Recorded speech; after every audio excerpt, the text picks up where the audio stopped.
प्रिय विद्यार्थियों, सुप्रभात। आज हम हिंदी की पाठ्य पुस्तक वसंत भाग 3 के यह सबसे कठिन समय नहीं कविता का अध्ययन करेंगे। इस कविता की कवयित्री जया जादवानी जी हैं। कविता का सार: यह सबसे कठिन समय नहीं शीर्षक कविता जया जादवानी की एक प्रेरणापद कविता है। इस कविता में कवयित्री ने यह बताना चाहा है कि अभी जीवन में निराश होने का समय नहीं है। हम चाहें तो प्रयत्न करके अपने लक्ष्य की ओर बढ़ सकते हैं। इसलिए तुम आशावादी बनकर अपने लक्ष्य की ओर बढ़ते चलो और लक्ष्य सिद्धि तक मत रुको, क्योंकि अभी तुम्हारे जीवन में कठिन समय या निराशा कारण नहीं है। इस प्रकार कवयित्री ने इस कविता के द्वारा मनुष्य को आशावादी बने रहने का संदेश दिया है।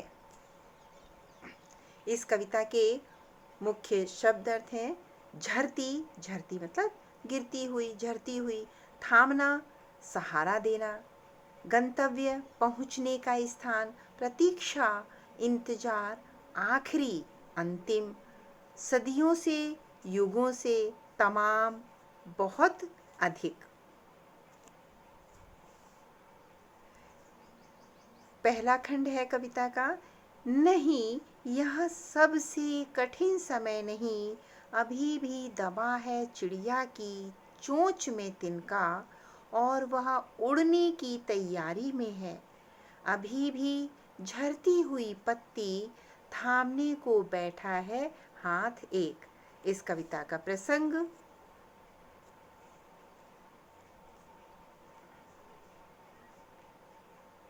प्रसंग: यह पद्यांश जया जादवानी द्वारा रचित कविता यह सबसे कठिन समय नहीं से लिया गया है। इसमें बताया गया है कि आगे बढ़ने से पहले मनुष्य को निराश नहीं होना चाहिए, क्योंकि हम कोशिश करके अपने लक्ष्य को प्राप्त कर सकते हैं। इस कविता का मुख्य भावार्थ या व्याख्या, कुछ भी कहें, इसका मुख्य व्याख्या होगी: प्रस्तुत काव्य पंक्तियों में कवयित्री कहना चाहती हैं कि हे मनुष्य, अभी तुम्हारे सामने कठिन समय नहीं है। तुम्हें अपने लक्ष्य की ओर बढ़ने के लिए मन में संकोच नहीं करना चाहिए। अभी एक चिड़िया अपना घोंसला बनाने के लिए तिनके एकत्र कर उड़ान भरने के लिए तैयार है। इसी प्रकार वृक्ष से अंतिम पत्ती गिरते ही कोई हाथ उसे थामने के लिए तैयार है। आशय यह है कि तुम अपने लक्ष्य की ओर बढ़ो।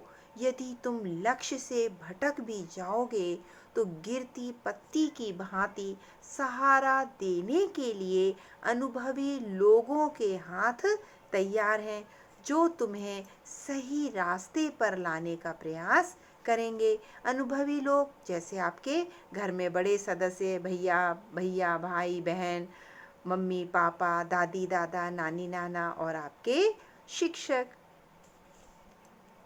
अगला इस कविता का दूसरा खंड है: अभी भी भीड़ है स्टेशन पर, अभी भी एक रेलगाड़ी जाती है गंतव्य तक, जहाँ कोई कर रहा होगा प्रतीक्षा। अभी भी कहता है कोई किसी को, जल्दी आ जाओ कि अब सूरज डूबने का वक्त हो गया। इस कविता का मुख्य भाव है: कवयित्री जया जादवानी जी कहती हैं कि रेलगाड़ी निरंतर अपने मार्ग पर चलकर यात्रियों को उनकी मंजिल तक पहुंचाती है। इस कारण अभी भी स्टेशन पर भीड़ है और एक रेलगाड़ी यात्रियों को उनके गंतव्य तक पहुंचाने को तैयार खड़ी है। इस रेलगाड़ी से जाने वालों का वहाँ कोई इंतजार कर रहा है, अर्थात प्रियजन की प्रतीक्षा में कोई बेचैन है। वह कह रहा है कि सूरज डूबने वाला है, इसलिए जल्दी से आ जाओ। अर्थात व्यक्ति के सुख दुख का ध्यान रखने वाले लोग अभी भी हैं, इसलिए इस वातावरण में निराश होने की आवश्यकता नहीं है। अगला कविता की काव्य पंक्तियां हैं। अभी भी कहा जाता है उस कथा का आखिरी हिस्सा जो बूढ़ी नानी सुना रही सदियों से दुनिया के तमाम बच्चों को। अभी आती है एक बस अंतरिक्ष के पार की दुनिया से, लाएगी बचे हुए लोगों की खबर। नहीं, यह सबसे कठिन समय नहीं है। इस कविता का मुख्य भाव है बच्चों, जया जादवानी जी संदेश के रूप में कहना चाहती हैं कि मनुष्य को अपने लक्ष्य की ओर बढ़ने से पूर्व घबराना या अधिक विचार नहीं करना चाहिए, बल्कि उस ओर बढ़ने का प्रयास करना चाहिए। इसके लिए कवयित्री ने नानी की कहानी और अंतरिक्ष के पार की बस के उदाहरण देकर बताया है कि नानी अपनी परंपरा को निभाते हुए सारी दुनिया के बच्चों को युगों से अपनी कहानियाँ सुनाती आ रही हैं। उसकी कहानी का महत्वपूर्ण हिस्सा अर्थात आखिरी हिस्सा अभी शेष रहता है, अर्थात अभी तुम कहानी सुन सकते हो, यानी अपने लक्ष्य की ओर बढ़ सकते हो।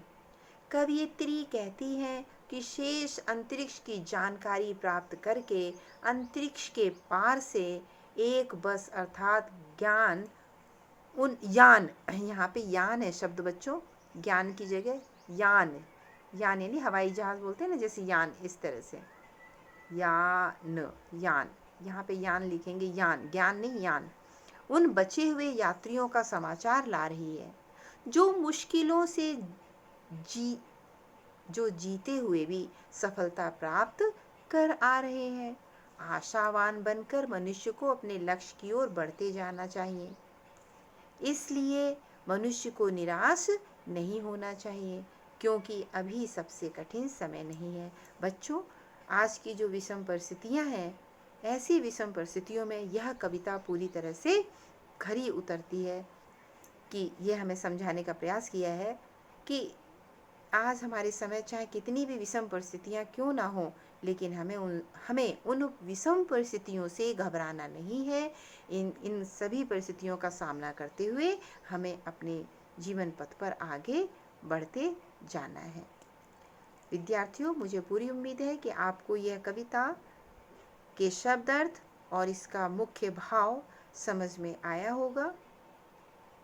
आप यह सारा काम अपनी कॉपी में बहुत ही सुंदर सुव्यवस्थित तरीके से करेंगे।